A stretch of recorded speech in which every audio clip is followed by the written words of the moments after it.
I've decided to make 5 favourite things a thing. Not like a Craig thing where you talk about it being a thing for a year, like a Bing thing where it's a thing right now and I'm gonna do it all year. I'm also going to be making another short video about films over on Talk, so make sure you're subscribed to that if you're not. I don't read nearly as much as I would like to, and I know that's a common complaint, and I'm sorry, I read quite slowly.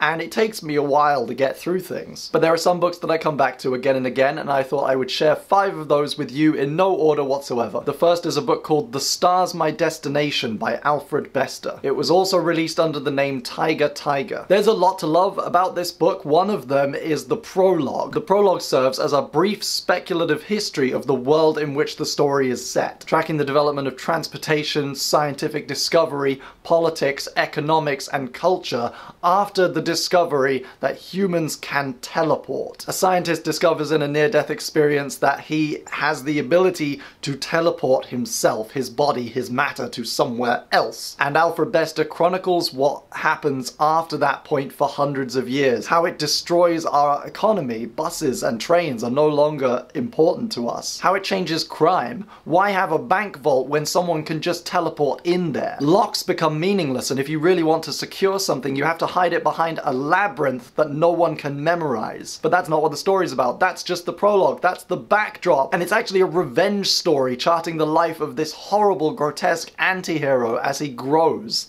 and discovers himself. Number 2 on this list is called Flowers for Algernon by Daniel Keyes. It charts the story of a slow adult who becomes part of a surgical experiment to increase capacity for learning. It succeeds, but it goes too well.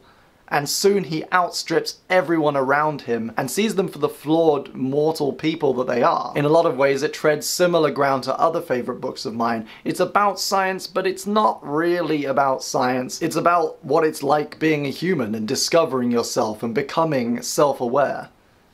And how terrifying that can be. It's about what motivates people, not just the main character, but every other person in his life. And it makes me cry.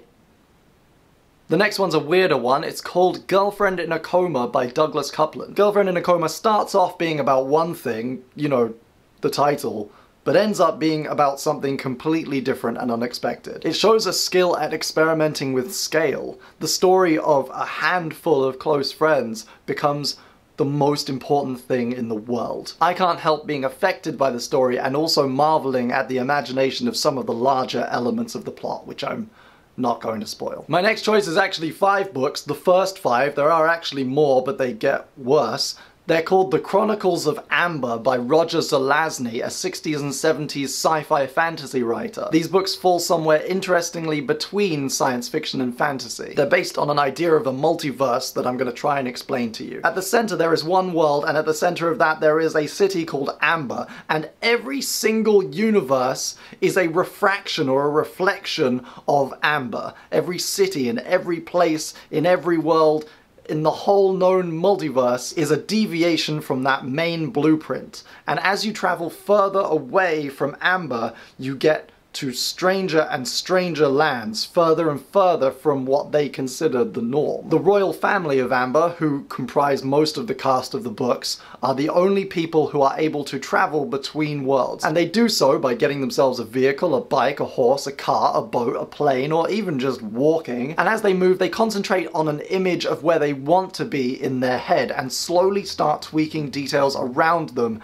until everything has changed. The colour of the ground, the colour of the grass, the number of trees, the rocks, the sky, the clouds, the weather, until eventually they are in their destination. By this method, they can visit an infinite number of universes that they have previously visited or create universes that they've never been to. Amazing ideas of how this might be used are everywhere in these books. One of the characters is a military tactician, and to learn everything he can about a battle, he will shift incrementally through different variations of the same battle to see all the different eventualities. At one point, when a character wants to lay siege to somewhere else, universe, he delves into a universe where he is conveniently revered as a god and recruits hundreds of thousands of warriors for his holy war. That concept is good enough for me, but what also keeps you reading is the mystery and the intrigue. No one is to be trusted, and it makes for some very interesting twists along the way. The last book I'm going to share with you is a collection of short stories called One Step from Earth by Harry Harrison. He's another 60s, 70s sci-fi writer. If you haven't noticed, I love